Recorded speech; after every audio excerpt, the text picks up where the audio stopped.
जय गोपी जनवाला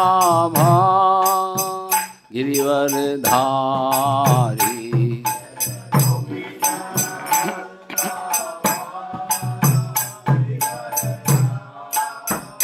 जय गोपी जनवाला गिरिवर धारी।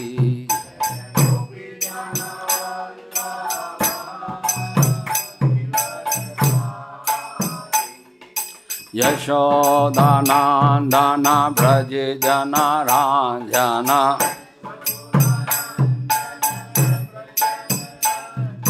यशोदानंदन ब्रज जना रांझना।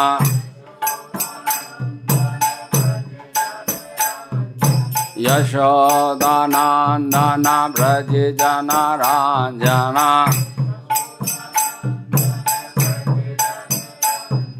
यमुना तेरा वनचारी।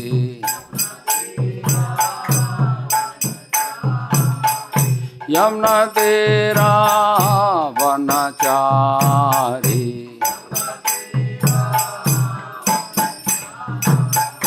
जय राधा माधव कुंज बिहारी।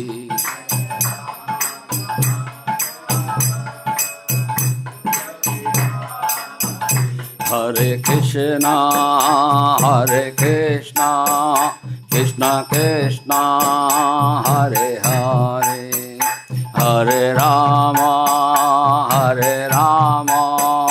राम राम हरे हरे।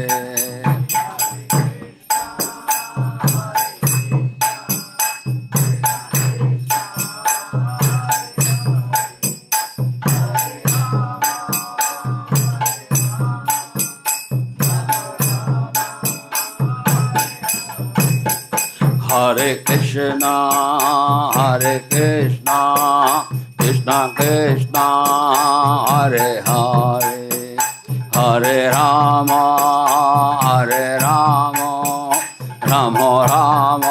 राम हरे हरे।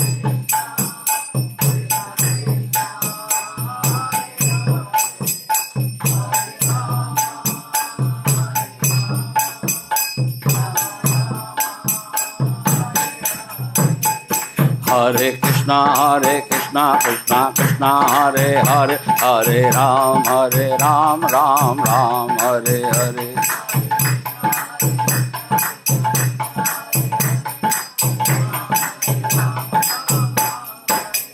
हरे कृष्णा कृष्णा कृष्णा हरे हरे, हरे राम राम राम हरे हरे।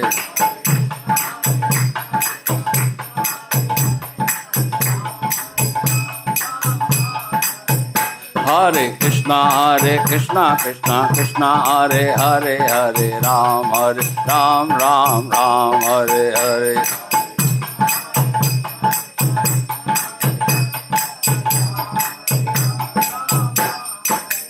जय राधे श्याम ललिता विशाखा जय राधे श्याम।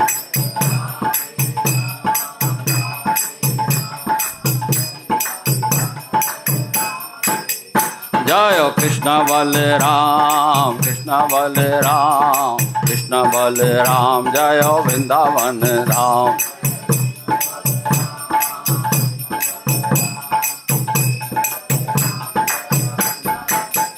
जय गौर निताय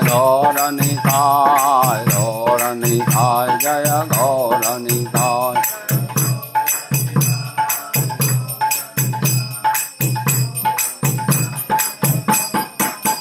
जय जय प्रभुपाद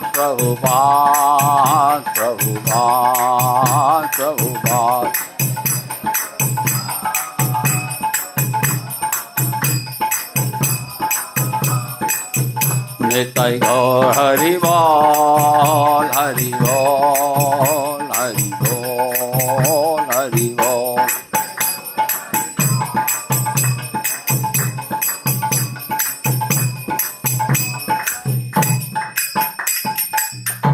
निताई गौर सीतानाथ प्रेमानंदे।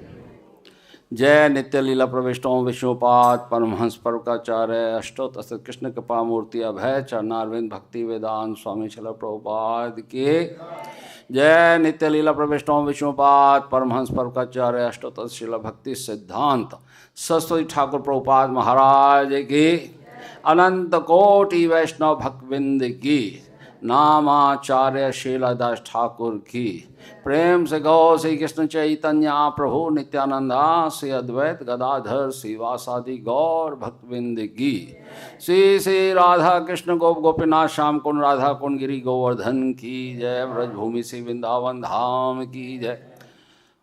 पुरुषोत्तम क्षेत्र जगन्नाथपुरी धाम की जय। श्री श्री बद्रिका धाम की जय। श्री द्वारकापुरी धाम की जय। श्री रामेश्वरम धाम की जय। श्री अयोध्यापुरी धाम की जय। जय सीताराम लक्ष्मण हनुमान जी की जय। जय श्री मायापुर नवदीप धाम की जय।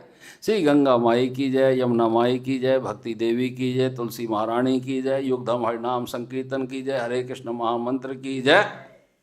शिला प्रभुपाद ट्रांसडेंटल बुक डिस्ट्रीब्यूशन की जय। श्रीमद् भगवद गीता यथा रूप की जय। श्री श्री राधा श्याम सुंदर ललिता विशाखा की जय। श्री कृष्ण बलराम की जय। श्री गौरताय भगवान की जय। शिला प्रभुपाद की जय। आप सब भक्तों की जय। निताई गौर सीतानाथ प्रेमानंदे हरि हरि बोल। All glorious to assembled devotees, Hare Krishna. All glorious to assembled devotees, Hare Krishna. All glorious to assembled devotees, Hare Krishna. Guru and Gaurang की जय। श्रील प्रभुपाद की जय। हरे कृष्णा। तो सुस्वागतम, आप सभी का स्वागत है श्री श्री कृष्ण बलराम मंदिर इस्कॉन वृंदावन में आज के सायंकालीन भगवद गीता सत्र में।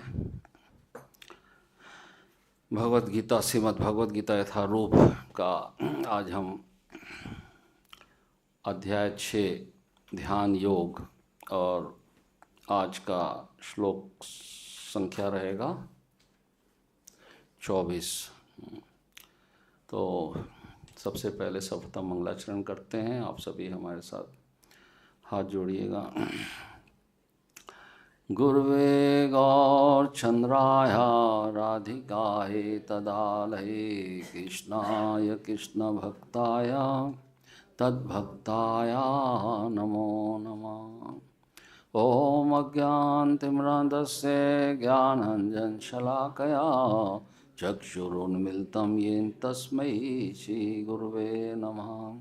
श्रीचैतन्यमनोभीष्टं स्थापितं येन भूतले स्वयं रूपा कदा मह्यं ददाति स्वपदान्तिकं। वन्देऽहं श्रीगुरो श्रीयुत्पत्कमलं श्रीगुरुन् वैष्णवांश्च। श्रीरूपां साग्रजातां सगण रघुनाथवितं तं सजीवं सावधैतं सावधूतं परिजनसहितं कृष्णचैतन्यदेवं श्रीराधा कृष्णपादान् सगण ललिता श्रीविशाखानमितां च। नमो विष्णुपादाय कृष्णपृष्ठाय भूतले श्रीमते भक्तिवेदान्ता स्वामिनिति नामिने। नमस्ते सारस्वती देवे गौरवाणी प्रचारिणे निर्विशेषा शून्यवादी पाश्चात्यदेशतारिणे। हे कृष्णा करुणा सिंधो दीनबंधो जगत्पते गोपेश गोपिका कांत श्री राधा कांत नमोस्तुते। तप्त कांचन गौरांगी श्री राधे वृंदावनेश्वरी वृषभानुसुते देवी प्रणमामि हरिप्रिये। नमो महावदन्याय कृष्णा प्रेम पदायते कृष्णाय कृष्ण चैतन्य नामने गौतशे नमः। वाञ्छाकल्पतरुभिश्च कृपा सिन्धुभ्येव च पतितानां पावनेभ्यो वैष्णवेभ्यो नमो नमः। जय श्री कृष्ण चैतन्य प्रभु नित्यानंद श्री अद्वैत गदाधर श्रीवासादि गौर भक्तवृंद। हरे कृष्णा कृष्णा कृष्णा हरे हरे हरे राम राम राम हरे हरे। ओम नमो भगवते वासुदेवाय। ओम नमो भगवते वासुदेवाय। ओम नमो भगवते वासुदेवाय। नारायणं नमस्कृत्य नरं चैव नरोत्तमं देवीं सरस्वतीं व्यासां ततो जयमुदीरये। नाष्टप्रायेषु अभद्रेषु नित्यं भागवत सेवया भगवती उत्तम श्लोके भक्तिर्भवति नैष्ठिकी। कृष्णाय वासुदेवाय देवकी नंदनाय च नंदगोपकुमाराय गोविंदाय नमो नमः। मूकं करोति वाचालं पंगुं लंघयते गिरिं यत्कृपातमहं वन्दे परमानन्दमाधवं श्रीगुरुदीनतारं श्रीचैतन्येश्वरम्। हरे कृष्णा। श्रीमद् भगवद गीता यथारूप अध्याय 6। अध्याय का नाम है ध्यान योग और आज का श्लोक संख्या है 24। तो मेरे पीछे बोलिए। सनिश्चयेन योक्तव्यो योगो निर्वनं चेतसा संकल्प प्रभावान् कामास् त्यक्त्वा सर्वान् अशेषता मनसेवेन्द्रियग्रामं विनियम्य समन्ततः सनिश्चयेन योक्तव्यो योगो निर्विनं चेतसा संकल्प प्रभावान् कामास् त्यक्त्वा सर्वान् अशेषता मनसेवेन्द्रियग्रामं विनियम्य समन्ततः। बोलिए। सनिश्चयेन युक्तव्यो योगा निर्विण्ण चेतसा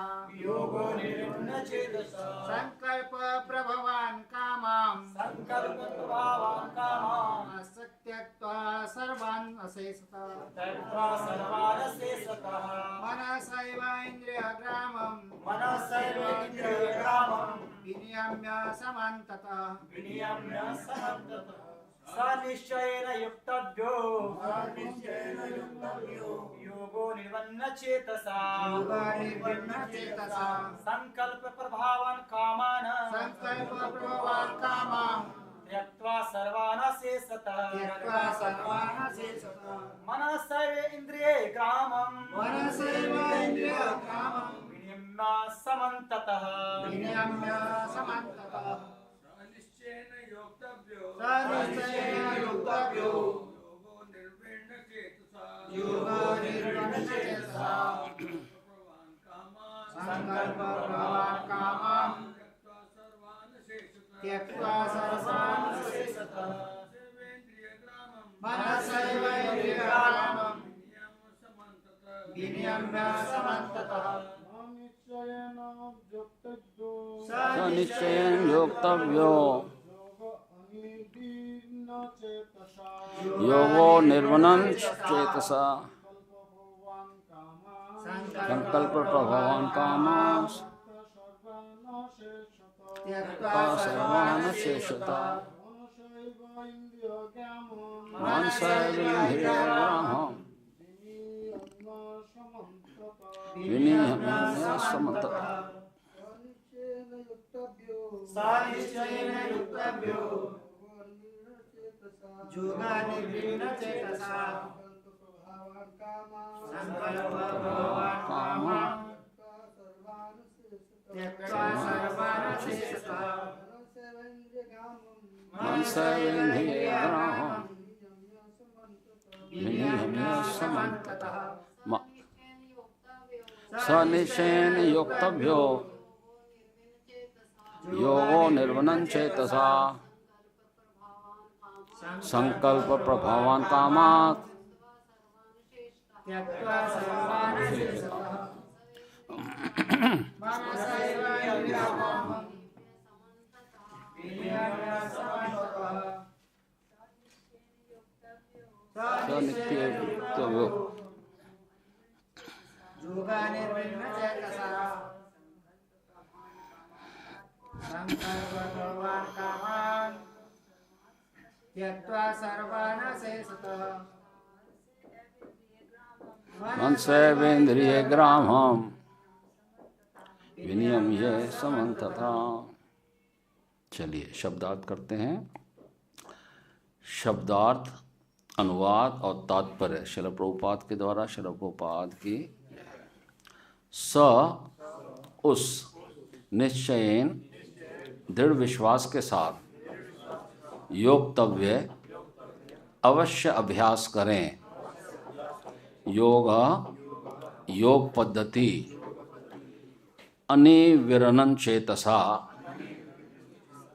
विचलित हुए बिना संकल्प मनोधर्म से प्रभवान उत्पन्न कामान भौतिक इच्छाओं को त्यक्त्वा त्याग कर सर्वान समस्त अशेषतः पूर्णतया मनसा मन से एव निश्चय ही इंद्रिय ग्रामम इंद्रियों के समूह को विनियम्य वश में करके समन्ततः सभी ओर से।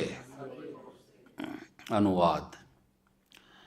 मनुष्य को चाहिए कि संकल्प तथा श्रद्धा के साथ योग अभ्यास में लगे और पथ से विचलित ना हो। उसे चाहिए कि मनोधर्म से उत्पन्न समस्त इच्छाओं को निरपवाद रूप से त्याग दे और इस प्रकार मन के द्वारा सभी ओर से इंद्रियों को वश में करे। मेरे पीछे बोलिए। मनुष्य को चाहिए कि संकल्प तथा श्रद्धा के साथ योग अभ्यास में लगे और पथ से विचलित ना हो। उसे चाहिए कि मनोधर्म से उत्पन्न समस्त इच्छाओं को निरपवाद रूप से त्याग दे और इस प्रकार मन के द्वारा सभी ओर से इंद्रियों को वश में करे। तो तात्पर्य को पढ़ने से पहले थोड़ा सा आज इस श्लोक को हम समझेंगे। तो ये जो भगवत गीता का श्लोक संख्या 24 और 25 है, ये ध्यान योग में जो अष्टांग योग की जो पद्धति है, अष्टांग योग की, उस पद्धति में दो अवस्थाएं होती हैं। क्या क्या होती हैं? दो अवस्थाएं कौन सी होती हैं? आप तो इतने समय से कर रहे हैं सब। एक प्रारंभिक अवस्था कौन सी होती है? योग आरूढ़ प्रारंभिक नहीं है, योगारूढ़। योगारूढ़ प्रारंभिक अवस्था है जो कि शरीर के माध्यम से जिसको हम करते हैं। शरीर के माध्यम से क्या क्या होता है? यम नियम। यम मतलब क्या नहीं करना, रूल्स एंड रेगुलेशंस कौन से फॉलो करने हैं। निषेध क्या है? यम। और करना क्या है? वो नियम। तो ये क्या है? ये शरीर की आवश्यक मतलब शरीर की अवस्था से हम इसको करते हैं। यम नियम के बाद फिर जब अष्टांग योग करते हैं तो फिर क्या होता है? आसन। आसन कैसा होना चाहिए? आसन के बाद फिर प्राणायाम। प्राणायाम के बाद प्रत्याहार। कितने हो गए? 5 हो गए। उसके बाद में योग आरूढ़ की स्थिति आ जाती है, जो शरीर से नहीं बल्कि हमारे मन से, सूक्ष्म शरीर से संबंधित है, मन से और बुद्धि से। तो उसमें क्या होता है? धारणा, ध्यान, और अंतिम अवस्था क्या है? समाधि। तो समाधि की जो अवस्था होती है वो ध्यान योग की या अष्टांग योग की अंतिम अवस्था। इसमें योगी का ध्यान जो है पूर्ण रूप से परमात्मा के साथ जुड़ जाता है और उसको परम सुख की प्राप्ति होती है, ऐसा सुख जो कभी ना समाप्त होने वाला। तो वो सुख जो है, भगवान उस सुख का निरूपण कर रहे हैं। कहाँ पर? पिछले श्लोकों में। पिछले जो श्लोक आपने यहाँ किए हैं उसमें ये जो श्लोक हैं 20, 21, 22, 23, इसमें भगवान ने ये निरूपण कर दिया कि योग पद्धति जो है, अष्टांग योग की पद्धति में जो योगी योगारूढ़ अवस्था में पहुंच जाता है उसकी स्थिति कैसी होती है, उसको कैसा सुख प्राप्त होता है। तो ये जो श्लोक है इसमें बताए गए हैं 20, 21, 22, 23 में, सिद्धि की अवस्था में जिसे समाधि कहते हैं, मनुष्य का मन योगाभ्यास के द्वारा भौतिक मानसिक क्रियाओं से पूर्णतः संयमित हो जाता है। इस सिद्धि की विशेषता यह है कि मनुष्य शुद्ध मन से अपने को देख सकता है। कौन से मन से? शुद्ध मन से अपने आप को देख सकता है और अपने आप में आनंद उठा सकता है। उस आनंदमय स्थिति में वह दिव्य इंद्रियों द्वारा असीम दिव्य सुख में स्थित रहता है।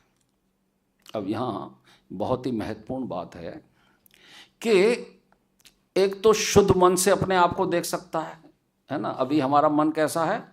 शुद्ध नहीं है, कलुषित है। तो इसलिए हम अपने आप को भी नहीं देख सकते और भगवान को भी नहीं देख सकते, परमात्मा के रूप में जो हृदय के रूप में हमारे अंदर हैं, विराजमान हैं।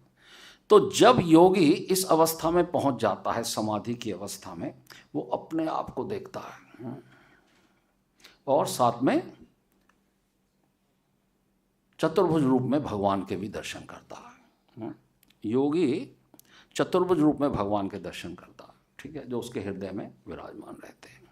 और उस शुद्ध मन से अपने आप को देख सकता है और अपने आप में आनंद उठा सकता है। उस आनंदमय स्थिति में वह दिव्य इंद्रियों के द्वारा दिव्य सुख में स्थित रहता है, असीम दिव्य सुख में स्थित रहता है।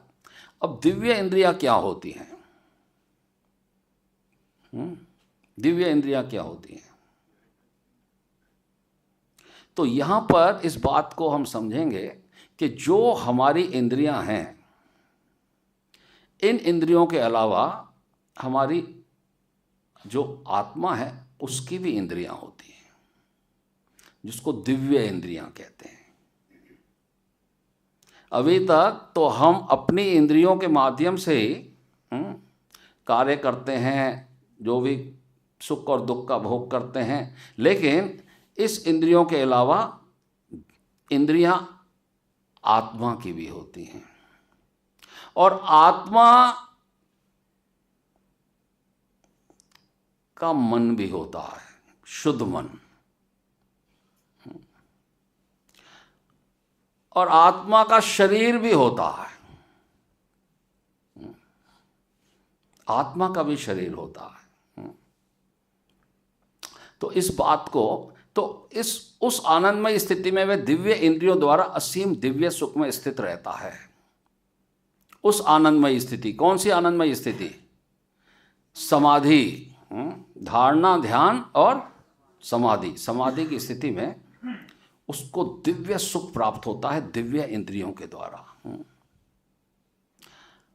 इस प्रकार स्थापित मनुष्य कभी सत्य से विफत नहीं होता और इस सुख की प्राप्ति हो जाने पर वह इससे बड़ा कोई दूसरा लाभ मानता ही नहीं है। कहते हैं यही है बस जो कुछ है, इससे बड़ा कोई सुख है नहीं। ये जो सिद्धि की अवस्था में पहुंच जाता है जो योगी, उसकी अवस्था ऐसी हो जाती है।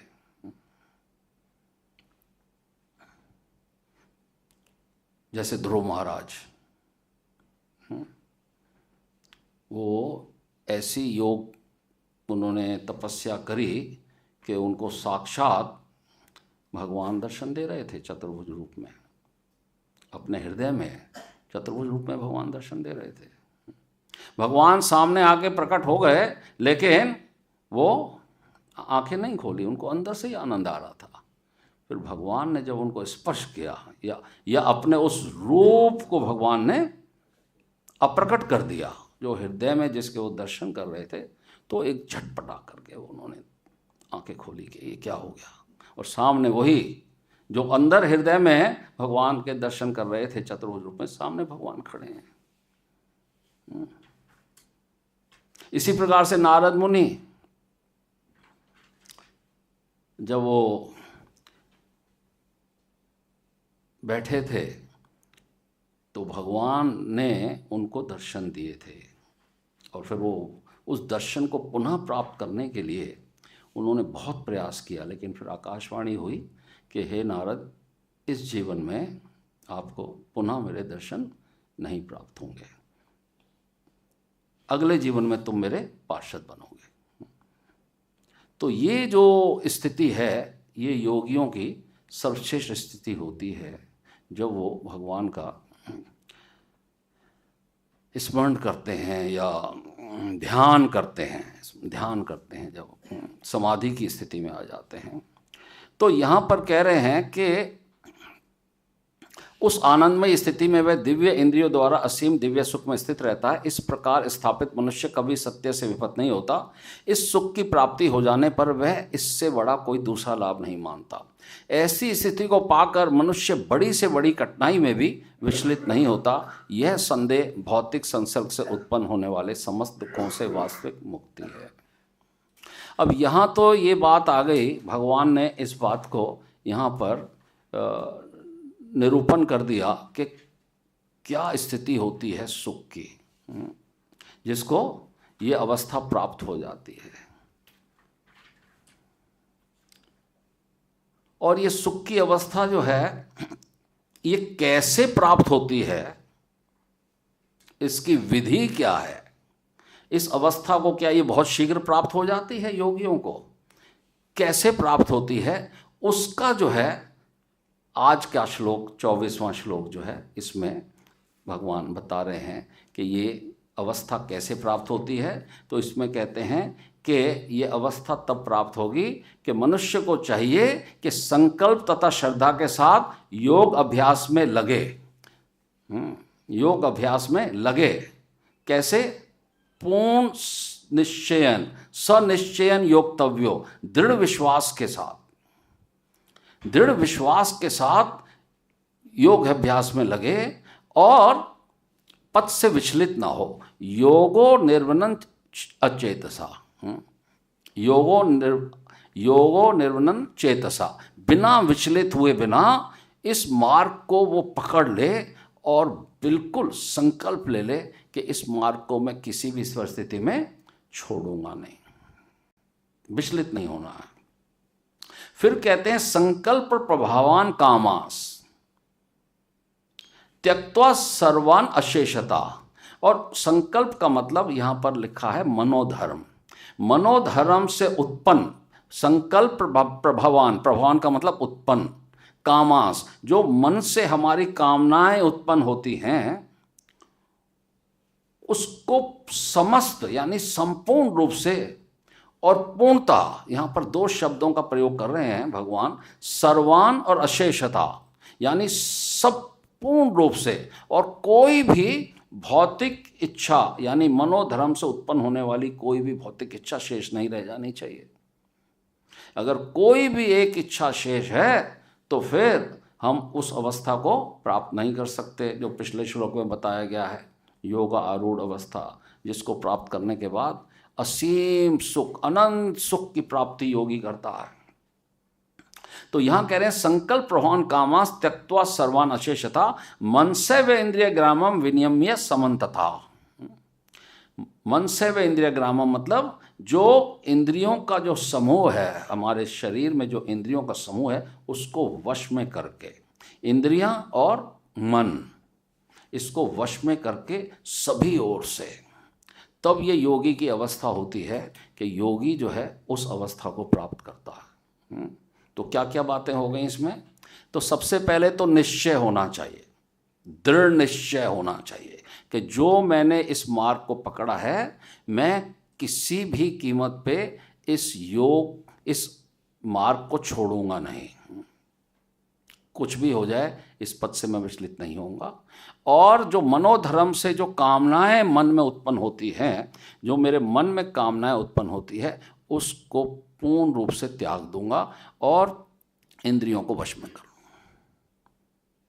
ऐसी अवस्था को यहाँ पर भगवान कह रहे हैं कि ये पद्धति है, ये मेथड है क्या करने का, उस अवस्था को, पिछले श्लोक में जो अवस्था बताई गई है उसको प्राप्त करने की ये विधि है।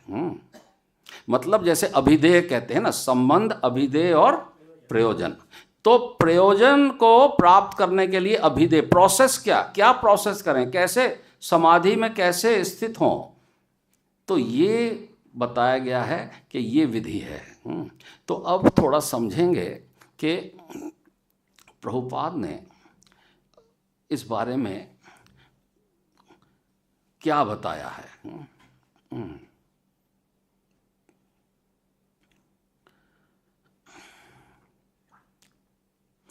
तो सबसे पहले इस श्लोक में जो पिछला श्लोक आया है ना, इसमें भगवान कहते हैं सुखम आत्यांतिकम।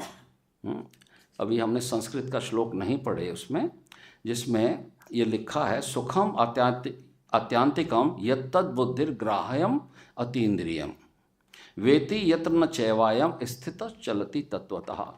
तो सुखम आत्यांतिकम का अर्थ है कि अति सुख, अति सुख, जिसका अर्थ है कि उससे अधिक श्रेष्ठ सुख हो ही नहीं सकता, ये अंतिम विद्यु है।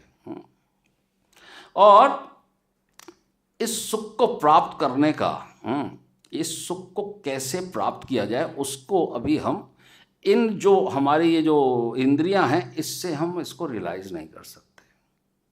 हमको लगता है कि हम इन इंद्रियों के माध्यम से सुख भोग रहे हैं, लेकिन उस सुख की जो वास्तविक अवस्था है, उस सुख को हम इन इंद्रियों से प्राप्त नहीं कर सकते।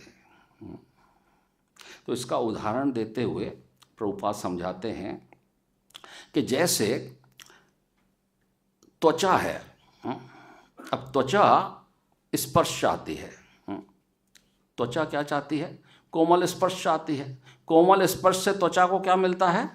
सुख मिलता है। लेकिन यदि हाथ में ग्लव्स पहना दिए जाएं, एक मोटा रबड़ का दस्ताना पहना दिया जाए, और फिर वो हाथ जो है ग्लव्स पहना हुआ त्वचा को स्पर्श करेगा, तो उसको सुख मिलेगा? क्यों? क्योंकि उसके ऊपर आवरण चढ़ गया, त्वचा के ऊपर आवरण चढ़ गया। इसी प्रकार से हमारी जो दिव्य इंद्रियां हैं उसके ऊपर हमारी इस इंद्रियों का आवरण चढ़ा होगा। इसीलिए जो सुख प्राप्त करना चाहते हैं वो प्राप्त नहीं हो रहा। सुख की अनुभूति हो जाती है, कभी कभी ऐसा लगता है कि हमको सुख प्राप्त हो रहा है, लेकिन बहुत अंतर है। जो वास्तविक सुख है वो भगवान कह रहे हैं कि वो सुख जो है वो इन जड़ इंद्रियों से हम प्राप्त नहीं कर सकते। उसके लिए हमारे को क्या करना होगा? अपनी दिव्य इंद्रियां जो हमारी हैं उनको जगाना होगा। वो सुप्त अवस्था में, वो सुप्त अवस्था में जब दिव्य इंद्रियां किसी की जागृत हो जाती हैं तो फिर इस भौतिक जगत की इंद्रियों से प्राप्त होने वाला सुख आपको विष लगेगा, विष के समान लगेगा।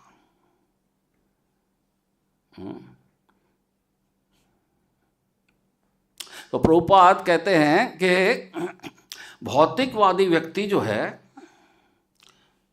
संसार में बाह्य सुख ढूंढता है, बाह्य सुख ढूंढता है। लेकिन जो भक्त होता है वो सुख कहाँ ढूंढता है? वो अंदर में सुख ढूंढता है, खोज रहा है ना, वो भी अंदर। सुख है तो अंदर की वस्तु, लेकिन हम ढूंढ कहाँ रहे हैं? हम बाहर खोज रहे हैं, कहाँ से सुख मिलेगा हमारे को, कहाँ सुख प्राप्त होगा। तो ये अवस्था होती है। तो इसमें ये बताया गया है कि ये सुख की अवस्था जो है ये बाहर से या इन इंद्रियों से प्राप्त नहीं होगी, इन इंद्रियों से प्राप्त नहीं हो सकती। तो इस बात को हम समझेंगे। और तो यहाँ प्रभुपाद एक प्रवचन में कह रहे हैं कि हम में से हर कोई व्यक्ति जो है वो सुख की तलाश में है, लेकिन हम नहीं जानते कि असली सुख है क्या। है ही नहीं हमारे पास वो इंद्रियां, अभी हमारी जागृति नहीं है। असली सुख का संकेत है जो भगवान श्री कृष्ण अर्जुन को बता रहे हैं, वो हम अपनी इंद्रियों के माध्यम से महसूस करते हैं, अपनी इंद्रियों से महसूस करते हैं। लेकिन जो सुख महसूस करते हैं वो भी अभी असली सुख नहीं है, लेकिन महसूस तो कुछ ना कुछ है, इतना मालूम है। तो कोई भी भौतिक जो जड़ पदार्थ है, जैसे पत्थर है, वो कोई सुख या दुख महसूस नहीं कर सकता। पत्थर में कोई चेतना नहीं है, पत्थर में कोई इंद्रियां नहीं है, तो पत्थर सुख या दुख महसूस नहीं कर सकता। तो इसका मतलब जो चेतना है ना, वो सुख या दुख महसूस करती है। ये इंद्रियां सुख या दुख महसूस नहीं करती।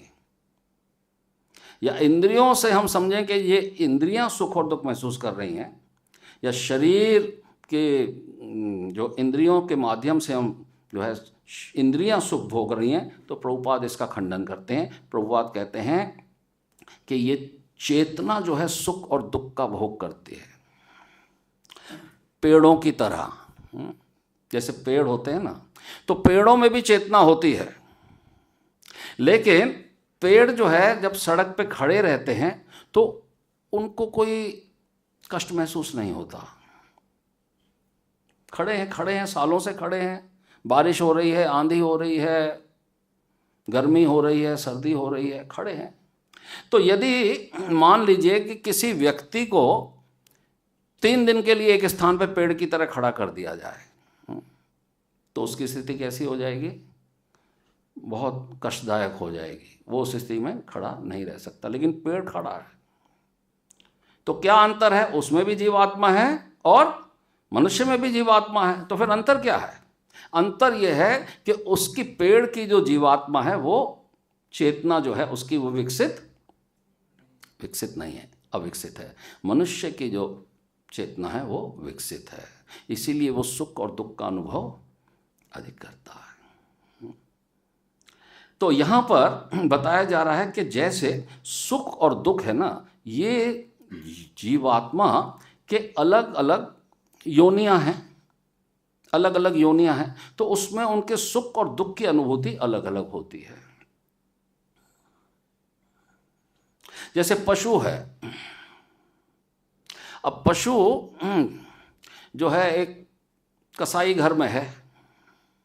अब कसाई घर में पशु है और वो देख रहा है कि सामने एक पशु का जो है वध किया जा रहा है, लेकिन वो क्या कर रहा है?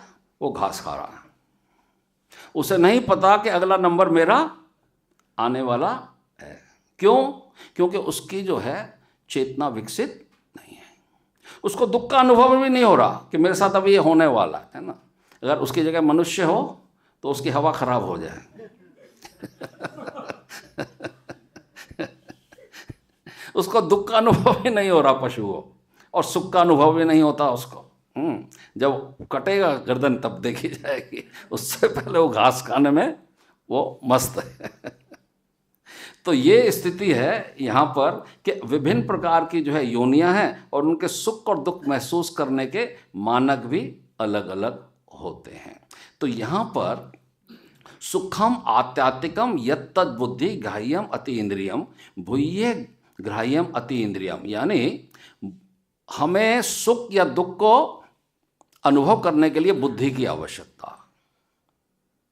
और पशुओं में बुद्धि नहीं होती, इसलिए ना वो सुख का अनुभव कर सकते हैं और ना दुख का अनुभव कर सकते हैं। तो सुख और दुख का अनुभव करने के लिए हमको क्या आवश्यकता है?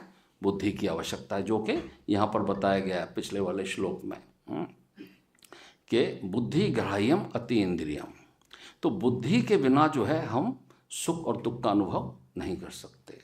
ठीक है, तो यहाँ पर यदि आप जीवन का आनंद लेना चाहते हैं तो आपको बुद्धिमान होना चाहिए।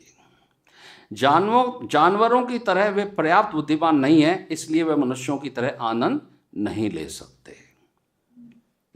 तो भगवत गीता में भगवान ने कहा भूये ग्राह्यम अति इंद्रियम, इंद्रियम अति इंद्रियम। बस एक, अब प्रभुपाद एक और उदाहरण दे रहे हैं।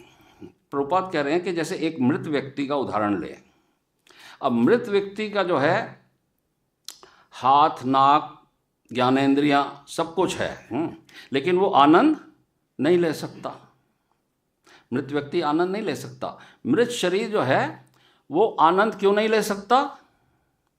इसके लिए बुद्धि की आवश्यकता है। इसका मतलब है कि आनंद लेने वाली ऊर्जा आध्यात्मिक चिंगारी है जो आनंद लेती है। वो आत्मा, वो चिंगारी, वो आनंद लेती है, वो चली गई शरीर में से, तो इसलिए उसके पास आनंद लेने की कोई शक्ति नहीं है।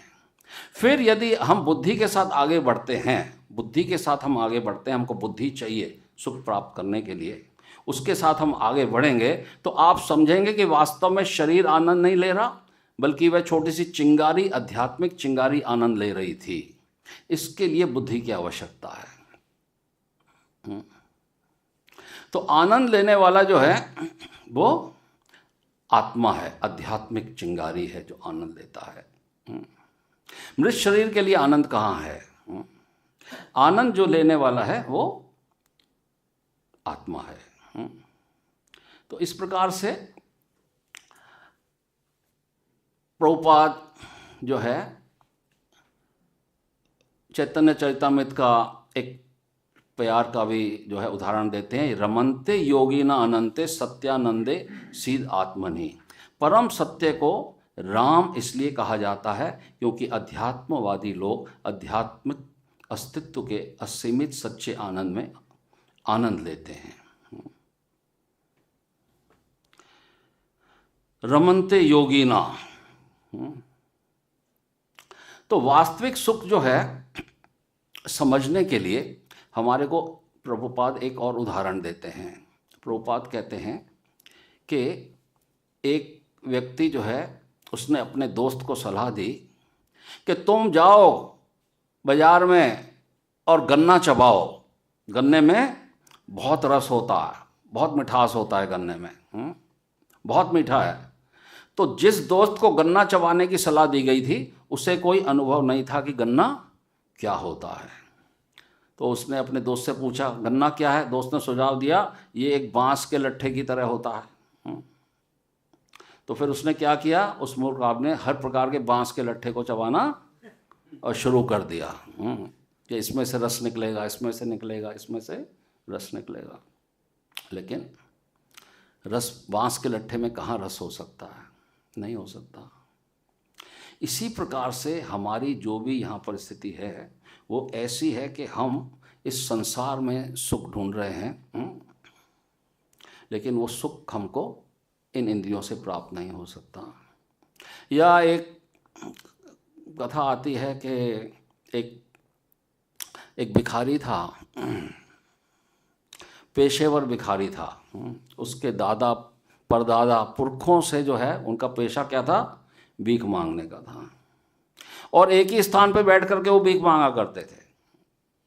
परदादा भी वहीं बैठ के, दादा भी वहीं, और पिताजी भी वहीं, और स्वयं भी वहीं, और उनके बच्चे भी तैयार हो रहे थे भीख मांगने के लिए।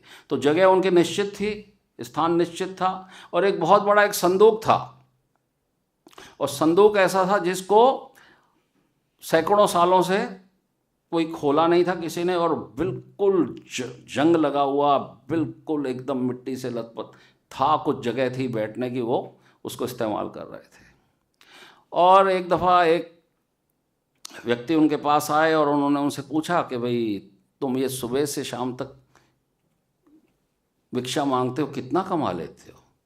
उसने कहा कि हम कमा लेते हैं, इसमें 100-200 रुपये का हमारा कमाई हो जाता है, उसमें हमारा जीवन यापन हो जाता है। कब से ये काम कर रहे हो? ये हम पुरखों से काम कर रहे हैं, हमारे दादा परदादा सब यही काम करते रहे और यही स्थान पे हमको दिया, हम यहीं बैठते रहे। उन्होंने कहा अच्छा, जिस स्थान पे आप बैठे हो ये संदूक, इसमें क्या है? बोले इसमें क्या है, इसको तो कभी किसी ने सोचा ही नहीं इसमें क्या है, ये तो एकदम जंग लगा हुआ है, इसको तो खोल भी नहीं सकते, इसका ताला भी जंग लगा हुआ है और सैकड़ों सालों से ऐसा ही पड़ा हुआ है। तो उसने कहा कि भाई इसको खोल के तो देखो। बोले कैसे खोल के देखें, ये तो खुलेगा कैसे, ये तो हमने कभी सोचा ही नहीं। तो उसने उसको बुलवा करके 2-4-5 लोगों को उसको खुलवाया, संदूक को। जब संदूक को खुलवाया तो उसके अंदर तो हीरे जवाहरात थे। तो हीरे जवाहरातों के ऊपर बैठ करके वो क्या मांग रहा है? भीख मांग रहा है, भीख मांग रहा है। और बैठा किसके ऊपर है? हीरे जवाहरात डायमंड्स के ऊपर बैठा है। तो वही स्थिति हमारी है कि अंदर जो हमारी दिव्य, जो हमारी चेतना है, दिव्य जो हमारी इंद्रियां हैं, उनको सुप्त अवस्था में, और बाहर हम अपनी अपनी इंद्रियों से वो सुख ढूंढने का प्रयास कर रहे हैं। तो ये तो स्थिति है। अब हम जाएंगे आज के श्लोक के तात्पर्य के ऊपर कि आज के श्लोक में जो बताया जा रहा है कि मनुष्य को चाहिए कि संकल्प तथा श्रद्धा के साथ योग अभ्यास में लगे और पद से विचलित ना हो। उसे चाहिए कि मनोधर्म से उत्पन्न समस्त इच्छाओं को निरपवाद रूप से त्याग दे और इस प्रकार मन के द्वारा सभी ओर से इंद्रियों को वश में करे। ठीक है, तो अब प्रभुपाद के तात्पर्य को पढ़ेंगे। योग अभ्यास करने वाले को दृढ़ संकल्प होना चाहिए और उसे चाहिए कि बिना विचलित हुए धैर्यपूर्वक अभ्यास करे। अंत में उसकी सफलता निश्चित है। उसे यह सोचकर बड़े ही धैर्य से इस मार्ग का अनुसरण करना चाहिए और यदि सफलता मिलने में विलंब हो रहा है तो निरुत्साहित नहीं होना चाहिए। ऐसे दृढ़ अभ्यासी की सफलता सुनिश्चित है। भक्ति योग के संबंध में रूप गोस्वामी का कथन है। अभी हम किसकी बात कर रहे थे? ध्यान योग की। ध्यान योग में जो हमारी साधना होती है वो कहाँ से शुरू होती है? निश्चय के साथ, दृढ़ संकल्प के साथ। ध्यान योग की साधना कहाँ से शुरू होगी? सनिश्चयन, निश्चय के साथ। हमको निश्चय करना पड़ेगा कि हम इस पग से हटना नहीं है। लेकिन यहाँ प्रभुपाद कह रहे हैं कि भक्ति योग के संबंध में रूप गोस्वामी का कथन है। और वो क्या कथन है? तो वो नेक्टर ऑफ इंस्ट्रक्शन जो है, उपदेशामृत का श्लोक यहाँ पर बताया है। उत्साह निश्चया धैर्यात् तत्तत् कर्म प्रवर्तनात् संग त्यागास् तत्सतो वृत्ते षड्भिर्भक्तिर प्रसिद्ध्यति। तो भक्ति योग में हमारी जो प्रारंभिक अवस्था है वो निश्चय से नहीं है, उत्साह से है। सबसे पहले उत्साह चाहिए, भक्ति में उत्साह चाहिए। तो प्रभुपाद ने ये श्लोक यहाँ पर कोट करके ये बताया कि भक्ति योग में जो आगे बढ़ रहे हैं उनको निश्चय से पहले क्या चाहिए? उत्साह चाहिए। बिना उत्साह के हम आगे नहीं बढ़ सकते। उत्साह निश्चया धैर्या तत्तत् कर्म प्रवर्तनात् संग त्यागा सतो वृत्ते षड्भिर्भक्तिर प्रसिद्ध्यति। मनुष्य पूर्ण हार्दिक उत्साह, धैर्य तथा संकल्प के साथ भक्ति योग का पूर्ण रूपेण पालन भक्त के साथ रहकर निर्धारित कर्मों के करने तथा सत्य कर्मों में पूर्णतः लगे रहने से कर सकता है। कैसे कर सकता है? हार्दिक उत्साह चाहिए और धैर्य तथा संकल्प के साथ उसका पूर्ण रूपेण पालन भक्त के साथ रहकर निर्धारित कर्मों के करने तथा सत्य कार्यों में पूर्णतः लगे रहने से कर सकता है। जहाँ तक संकल्प की बात है, मनुष्य को चाहिए कि उस गौरैया का आदर्श ग्रहण करे जिसके सारे अंडे समुद्र की लहरों में गिर गए थे, मगन हो गए थे। कहते हैं कि एक गौरैया ने समुद्र तट पर अंडे दिए किंतु विशाल समुद्र उन्हें अपनी लहरों में समेट ले गया। इस पर गौरैया अत्यंत क्षुब्ध हुई और उसने समुद्र से अंडे लौटा देने के लिए कहा, किंतु समुद्र ने उसकी प्रार्थना पर कोई ध्यान नहीं दिया, अतः उसने समुद्र को सुखा डालने की ठान ली। किसने? गौरैया। गौरैया का साइज क्या होता है? चिड़िया जितना, है ना, चिड़िया ही होती है, चिड़िया। और समुद्र का अपार महासागर, और चिड़िया की चोंच में कितना आएगा? जल। उस जल को लेकर के उसने ये निश्चय कर लिया कि मैं इस समुद्र को सुखा दूंगी। तो कोई भी देखेगा तो कहेगा भाई इससे तो कोई बड़ा मूर्ख कोई हो ही नहीं सकता, है ना। तो लेकिन उसने सुखा डालने की ठान ली। वह अपनी नन्ही सी चोंच से समुद्र का पानी निकालने लगी। सभी उसके इस असंभव संकल्प का उपहास करने लगे। उसके इस कार्य की सर्वत्र चर्चा चलने लगी। तो अंत में भगवान विष्णु के विराट वाहन पक्षीराज गरुड़ ने यह बात सुनी। गरुड़ के कानों में ये बात पहुंच गई कि एक छोटी सी गौरैया ने क्या संकल्प ले लिया है। उन्हें अपनी इस नन्ही पक्षी बहन पर दया आई और वे गौरैया से मिलने आए। गरुड़ उस नन्ही गौरैया के निश्चय से बहुत प्रसन्न हुए और उन्होंने उसकी सहायता करने का वचन दिया। गरुड़ ने समुद्र से कहा कि वह उसके अंडे लौटा दे, नहीं तो उसे स्वयं आगे आना पड़ेगा। इससे समुद्र भयभीत हुआ और उसने अंडे लौटा दिए। वह गौरैया गरुड़ की कृपा से सुखी हो गई। इस प्रकार योग, विशेषतः कृष्ण भावनामृत में भक्ति योग, अत्यंत दुष्कर प्रतीत हो सकता है, किंतु जो कोई संकल्प के साथ नियमों का पालन करता है, भगवान निश्चित रूप से उसकी सहायता करते हैं, क्योंकि जो अपनी सहायता आप करते हैं भगवान उनकी सहायता करते हैं। चलो प्रभुपाद की जय। तो यहाँ पर प्रभुपाद ने ये जो है दिया है उदाहरण गौरैया का। ये कथा आप सबने सुनी होगी। तो इस कथा को मतलब जब हम उत्साह, निश्चय और धैर्य, सबसे पहले जब हम भक्ति योग के मार्ग पर चलते हैं तो हमारे पास उत्साह होना चाहिए। उत्साह होता है भक्तों का, है ना। तो प्रभुपाद कहते हैं कि ये जो मेरा बुक डिस्ट्रीब्यूशन चल रहा है, जो पुस्तक वितरण चल रहा है, इसके लिए हमने कोई मार्केटिंग टीम नहीं बनाई या कुछ ऐसा प्रशिक्षण नहीं दिया भक्तों को कि भाई किस प्रकार से ये तुमको मार्केटिंग करना है, बुक्स बेचनी है। केवल भक्तों के उत्साह को देख करके जो है पुस्तकों का वितरण हो जाता है। क्योंकि सामने वाला जब देखता है कि जो बुक दे रहा है उसके अंदर कितना उत्साह है और वो है निरुत्साहित लेने वाला, तो उसको प्रेरणा मिलती है, पता नहीं इसको क्या खजाना मिला हुआ है, तो उत्साह को देख करके पुस्तकें बिक रही हैं। तो भक्तों का उत्साह होना बहुत आवश्यक है। यदि पुस्तक लेकर के हम चले जाएं, प्रभु जी ले लो ना, ले लो भाई एक तो ले लो, तो पुस्तक बिकेगी? नहीं बिकेगी। जब हम पूर्ण उत्साह के साथ सामने वाले को हम दिखा देंगे कि हमारे अंदर कितना उत्साह है, तो फिर पुस्तकों का वितरण खूब जोर से होता है। तो इस प्रकार से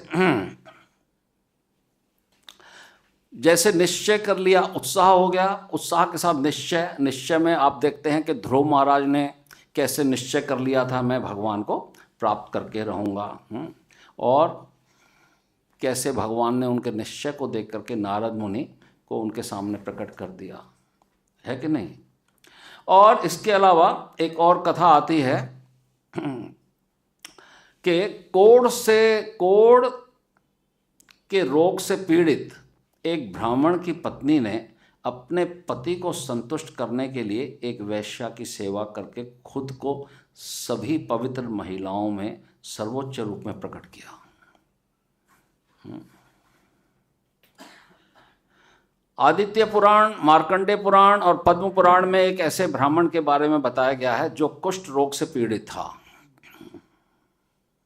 लेकिन उसकी पत्नी बहुत ही पवित्र और वफादार थी। वह एक वैश्या की संगति का आनंद लेना चाहता था। वो ब्राह्मण कोढ़ से पीड़ित था, लेकिन एक वैश्या की संगति का आनंद लेना चाहता था।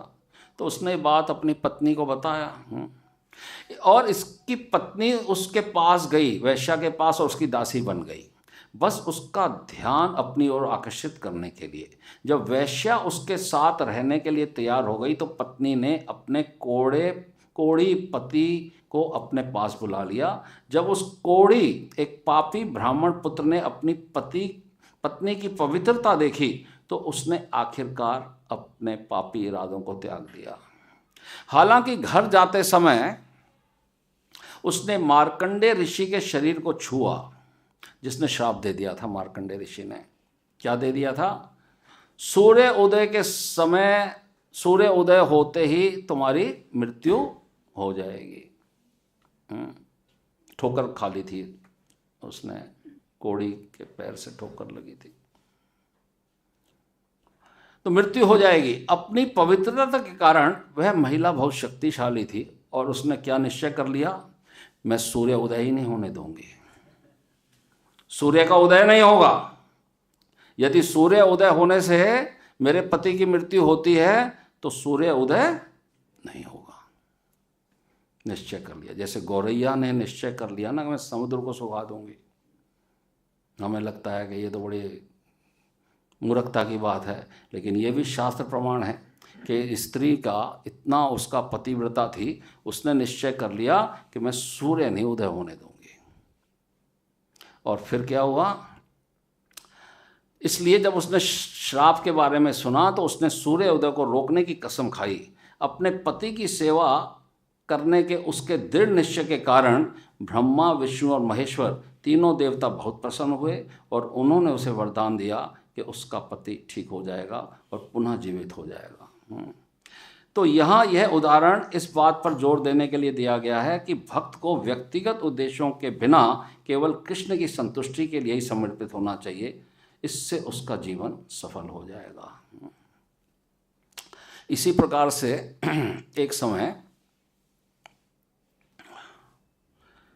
प्रभुपाद ने निश्चय कर लिया था, जब मुंबई में जुहू का मंदिर के लिए ज़मीन लिया गया था, तो जो ज़मीन जिसने बेचा था, नैयर ने ये निश्चय कर लिया था कि ये ज़मीन जो है हम नहीं देंगे। बेची हुई ज़मीन को उन्होंने, सौदे को मुकर गए थे वो, और उसके लिए प्रभुपाद को बहुत बड़ा संघर्ष करना पड़ा। बहुत समय प्रभुपाद ने जुहू मंदिर के ज़मीन को, और प्रभुपाद ने निश्चय कर लिया था कि ये ज़मीन हम लेकर के रहेंगे। लेकिन प्रभुपाद को बड़ा संघर्ष करना पड़ा, लेकिन प्रभुपाद ने निश्चय कर लिया था कि मंदिर हम यहाँ बना करके रहेंगे। बहुत संघर्ष चला। प्रभुपाद ने मेरे ख्याल से 4 साल तो इसी जंग में लगा दिए थे। लेकिन एक दिन सुबह प्रभुपाद ने खबर सुनी कि नैयर डाइड। प्रभुपाद कहते हैं पहली दफ़ा मैं इतना प्रसन्न हुआ था किसी के मरने के ऊपर। नैयर डाइड, तो भगवान की व्यवस्था है ना। लेकिन प्रभुपाद कहते हैं कि मैं भगवान को भी इस मामले में कष्ट नहीं देना चाहता कि भाई हमने निश्चय कर लिया है तो भगवान को जो है उसमें जो है इंटरफेयर करना पड़े, वो भी कोई अच्छी बात नहीं है। लेकिन भगवान ने प्रभुपाद की उस इच्छा को पूर्ण किया। क्यों? कि उन्होंने निश्चय कर लिया था। तो इस प्रकार से तो अब हम तो भक्ति के मार्ग पे हैं, भक्ति योग पे हैं, हम ध्यान योग पे तो नहीं हैं, हमें भक्ति योग है। तो ध्यान योग में जो अवस्था प्राप्त होती है, 7वीं अवस्था है ध्यान। ध्यान कौन सी अवस्था है? 7वीं। पहली कौन सी है? यम, नियम, आसन, प्राणायाम, प्रत्याहार, धारणा, ध्यान, समाधि। तो ध्यान कौन सी अवस्था है? 7th। और हमारे भक्ति योग में वो अवस्था तीसरे स्थान पे आ जाती है। श्रवणम, कीर्तनम, स्मरणम। स्मरणम और ध्यान वो एक ही बात है, ठीक है। तो हमारा जो भक्ति योग है उसको जब हम फॉलो करते हैं तो फिर हमारे को किसी और योग को करने की आवश्यकता नहीं है। और इस भक्ति योग को करने से हमारी जो दिव्य चेतना है, जो दिव्य हमारी इंद्रियां हैं, जो सुप्त अवस्था में है, वो जो है जागृत हो जाती हैं। और जब वो जागृत हो जाती हैं फिर जो भी है ये यम और नियम और ये और वो और सब ये स्वतः अपने आप होने लगता है। सुबह अपने आप भक्तों की नींद खुल जाती है, सुबह अपने आप चलो भाई चलो मंगला आरती चलो, रुक नहीं पाते, सुबह सब अपने आप होता चला जाता है। प्रत्याहार, कोई आवश्यक समय ही नहीं है प्रत्याहार करने का। इंद्रियों को इंद्रियों के विषय से दूर ले जाए उसका समय कहाँ है? उस समय सोचने का समय नहीं। तो भक्ति योग में विशेष रूप से जो प्रभुपाद ने हमको यहाँ पर दिया है उसमें जब हम झलक जाते हैं तो हमारे पास बिल्कुल समय नहीं है, बिल्कुल समय नहीं। 24 घंटा भक्तों का ऐसे उड़ जाता है जैसे कपूर में आग लगा दो, है ना। कपूर में आग लगा दो तो कैसे उड़ जाता है, बिल्कुल ऐसे उड़ जाता है। और भौतिकवादी व्यक्ति जब हमको देखते हैं वो कहते हैं तुम करते क्या हो वृंदावन में, तुम्हारा समय कैसे पास होता है, तुम्हारा समय पास कैसे होता है। तो वो उस बात को सोच भी नहीं सकते, वो इस बात को समझ से उनके परे है कि भक्ति मार्ग में जब हम गुरु और वैष्णव की कृपा ले लेते हैं, जब हमें भक्तों का संग मिलता है, जब हम मंदिर की कार्यक्रमों के साथ जुड़ जाते हैं तो फिर समय बचता ही नहीं है, थोड़ा पड़ जाता है। तो इसीलिए प्रभुपाद ने हमको सर्वश्रेष्ठ मार्ग दिया है। हरे कृष्णा कृष्णा कृष्णा हरे हरे, हरे राम राम राम हरे हरे। निताई गौर सीतानाथ प्रेमानंद। किसी का कोई प्रश्न या कोई जिज्ञासा? हाँ, हरे कृष्णा। मुश्किल मत पूछ लेना मेरे से कुछ प्रश्न। हाँ हाँ, जाओ बताइए। जैसे यहाँ पे आत्मा के बारे में बताया कि आत्मा की भी इंद्रियां होती है और उनका मन और शरीर भी होता है। तो हमने तो सुना है कि आत्मा एकदम सूक्ष्म में है, तो फिर उस कैसे क्या समझा देंगे? आत्मा निराकार नहीं है। जैसे भगवान निराकार नहीं है ना, ऐसे आत्मा भी निराकार नहीं है। ये जो आकार है ये किसी ने नाप के नहीं देखा है ना, इसको नाप के शास्त्रों की बात है। लेकिन जब आत्मा जब इस जगत में आता है तो वो बड़ा ही सिकुड़ जाता है। आत्मा सिकुड़ जाता है। जब अपने जाएगा ना धाम में तो अपने आप भगवान के साथ, जैसा उसका पूरा आध्यात्मिक शरीर सच्चिदानंद, आत्मा सच्चिदानंद है, भगवान भी सच्चिदानंद है। भगवान का शरीर और आत्मा एक ही तत्व से बना हुआ है ना। लेकिन आत्मा जब इस जगत में आता है तो वो सिकुड़ जाता, लेकिन है उसका भी शरीर, वो सुप्त अवस्था में, फिर इंद्रियां भी उसकी सुप्त हो जाती हैं। इसीलिए उसको ये शरीर दिया जाता है, सूक्ष्म शरीर भी दिया जाता है। मन, बुद्धि, अहंकार, ये सूक्ष्म शरीर होता है। लेकिन वास्तविक जो शरीर है, जो दिव्य शरीर जिसकी यहाँ पर प्रभुपाद बात कर रहे हैं कि दिव्य इंद्रियां, दिव्य बुद्धि, ये आत्मा कैरी करता है उसको। ठीक, टाइम हो गया, चलिए। हरे कृष्णा कृष्णा कृष्णा हरे हरे, हरे राम राम राम हरे हरे। निताई गौर सीतानाथ प्रेमानंद।